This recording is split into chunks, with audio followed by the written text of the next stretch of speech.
നീലകണ്ഠന്റെ ഭാര്യ ഇവിടെ എവിടേക്കാ ഒന്നുകൊണ്ടിൽ കൊണ്ടുപോണേ? ഇവിടെ ചികിത്സയല്ലേ ഇവൾക്ക്?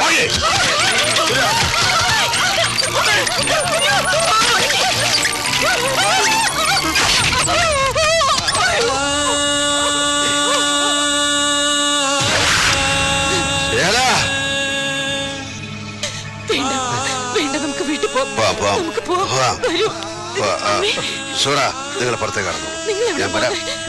ഞാൻ വരാം.